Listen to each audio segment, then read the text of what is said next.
तो फाइनली ढूंढ लिया आपने। हाँ, मुझे उम्मीद थी ढूंढ लोगे। तो आज की इस वीडियो में मैं कवर करने वाला हूं क्लास 8th मैथ चैप्टर 14 के एक्सरसाइज 14.3 का क्वेश्चन नंबर 2।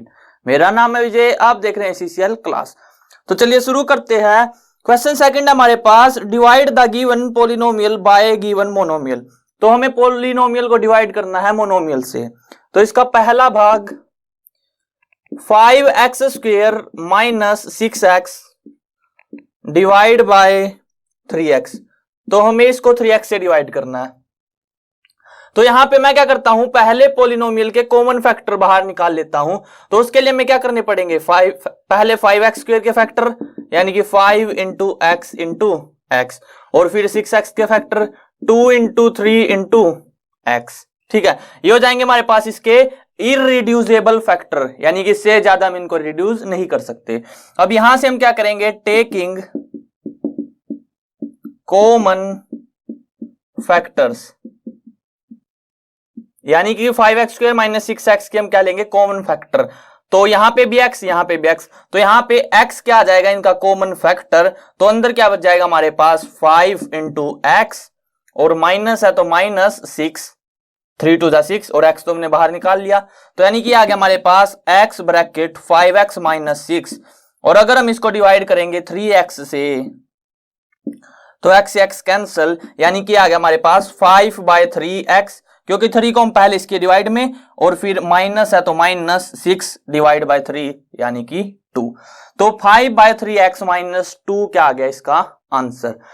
हम इसमें दूसरा मेथड भी लगा सकते हैं क्या, कि 5x² divide by 3x minus 6x divide by 3x। यहां से x कैंसल, 3 टू 6 यानी कि यहां पे 2, ये माइनस, और यहां पे इस x से इसकी एक पावर कैंसिल हो जाएगी तो 5/3x। आप ऐसे भी कर सकते हो इंडिविजुअली, या फिर हम कॉमन फैक्टर निकाल के भी कर सकते हैं। जोन सा मेथड आपको अच्छा लगे आप उस मेथड से क्या है कर सकते हो इन क्वेश्चंस को। अब नेक्स्ट सेकंड पार्ट, 3y की पावर 8 माइनस 4y की पावर 6 प्लस 5y की पावर 4 डिवाइड बाय y की पावर 4। यानी कि हमें इसको डिवाइड करना है y की पावर 4 से। तो आप इसको जो फैक्टर वाला मेथड है उससे ट्राई करके देखना, मैं दूसरे मेथड से आपको करवा देता हूं।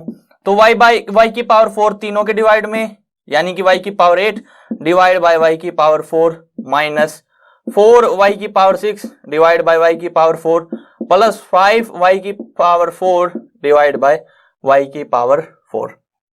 यहां से आपको क्या पता होना चाहिए कि अगर हमारे पास a की पावर लेट से 2b है, मान लेते हैं कि a की पावर है 2b, तो इसको हम लिख सकते हैं a की पावर b इंटू a की पावर b, क्योंकि अगर बेस सेम होता है हमारे पास, जैसे a की पावर m a की पावर n, तो पावर क्या हो जाती है ऐड, यानी कि a की पावर m प्लस n। यहां पे ऐसे ही a की पावर b a की पावर b, यानी कि बेस सेम है तो पावर क्या हो जाएंगे add, b plus b 2b। तो ये आपको समझ में आ गया होगा। अगर नहीं आया तो आप वीडियो को रिवर्स करके देख सकते हो।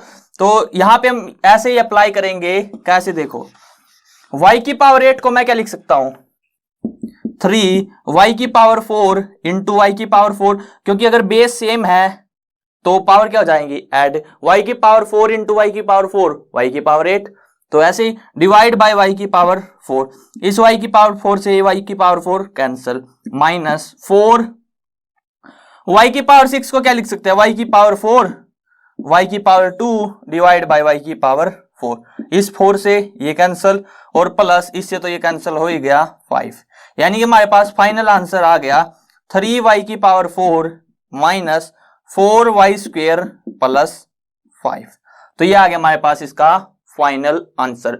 और अगर आपको फिर भी समझ में नहीं आया तो आप क्या करो कि y को 8 बार लिख लो, और डिवाइड में क्या है y 4 टाइम्स, तो 4 टाइम्स y कैंसिल हो जाएगा तो बच जाएगा क्या y 4 टाइम्स, यानी कि y की पावर 4 बच जाएगी हमारे पास।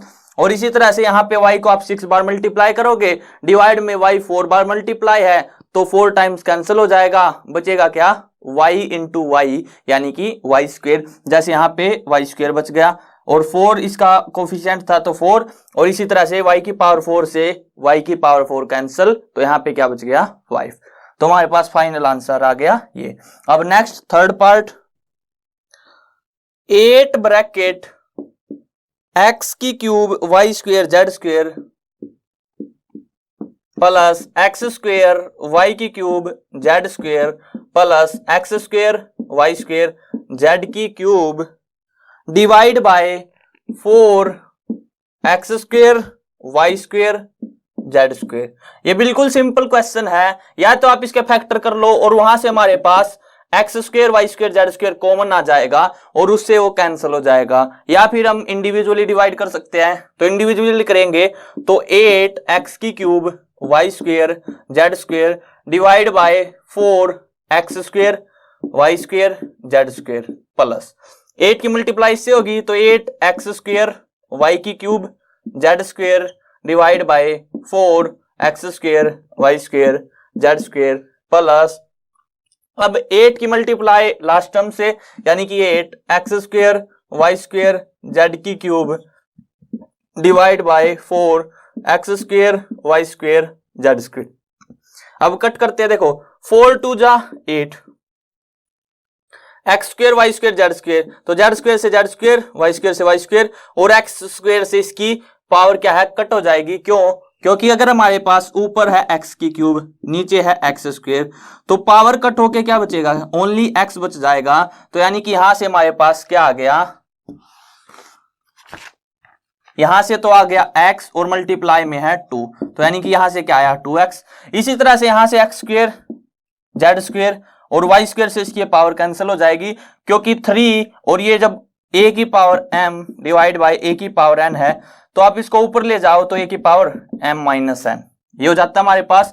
तो यहाँ पे क्या है y की पावर 3 डिवाइड बाय y की पावर 2, तो यानी कि y की पावर 3 माइनस 2, तो 3 में से 2 गया 1, यानी कि यहाँ पे क्या आ गया हमारे पास प्लस 4 2 जा 8 आएगा तो प्लस 2y। और इसी तरह से जब आप इसको कट करोगे तो यहाँ पे एक्स स्क्वेयर वाई स्क्वेयर है, एक्स स्क्वेयर वाई स्क्वेयर है, जेड की क्यूब है ऊपर और नीचे जेड स्क्वेयर है, तो यानी कि जेड आ जाएगा और 4 2 जा 8 यानी कि 2z।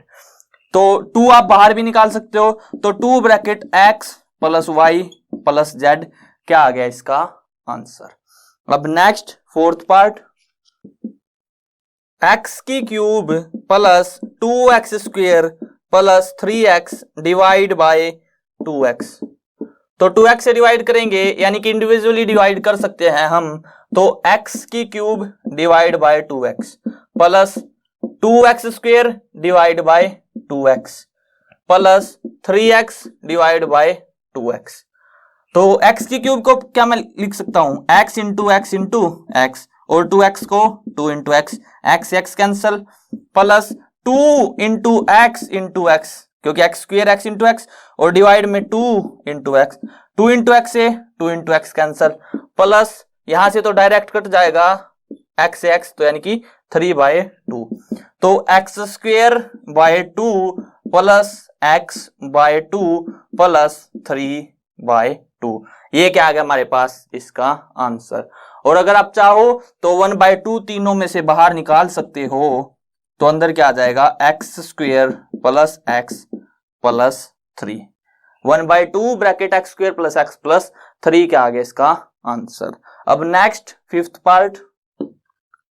पार्ट इज p की क्यूब क्यू की पावर 6 माइनस p की पावर 6 क्यू की क्यूब डिवाइड बाय p की क्यूब क्यू की क्यूब।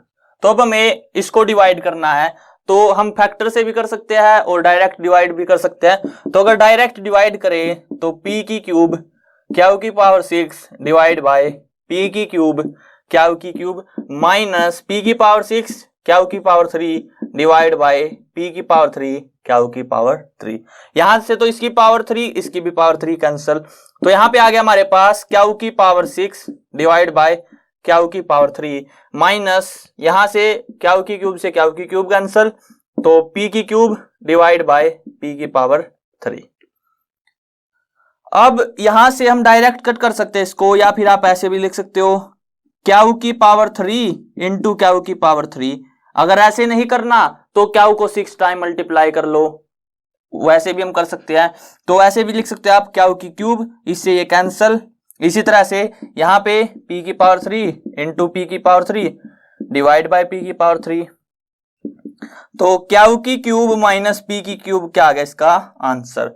और यहाँ पे इसकी आइडेंटिटी भी होती है जिसको आप लिख सकते हो क्या, Q minus P Q square plus P square plus P Q, ये हमारे पास इसकी आइडेंटिटी भी होती है। इसको हम p माइनस क्यू की होल क्यूब से डराइव कर सकते हैं इजीली, लेकिन आपको बस यहां तक करना है क्यू क्यूब माइनस पी की क्यूब। हाँ, यहाँ पे अगर आपको एग्जाम में करना है ये क्वेश्चन, तो आप क्यू के फैक्टर कर लेना, यानी कि क्यू की पावर 6 को 6 टाइम्स लिख लेना और डिवाइड में क्यू की पावर 3 को 3 टाइम्स लिख लेना, तो जिससे आपके मार्क्स है वो कट ना हो। तो यहाँ पे हम इसको कैसे कर सकते हैं फिर, Q into Q into Q into Q into Q into Q, 2 4 6 divide by Q into Q into Q, 3 Q से 3 क्यू कट गए, क्यू इंटू क्यू यानी कि क्यू की पावर 3। इसी तरह से माइनस में क्या आएगा, इसको जब आप ऐसे ही लिखोगे तो p की पावर 3, ये आंसर आ जाएगा हमारे पास। तो यहाँ पे वीडियो एंड करते हैं। आई होप आपको क्लियर हो गया होगा। अगर वीडियो पसंद आए तो वीडियो को लाइक करना, और अगर चैनल पे नए हो तो चैनल को सब्सक्राइब कर लेना।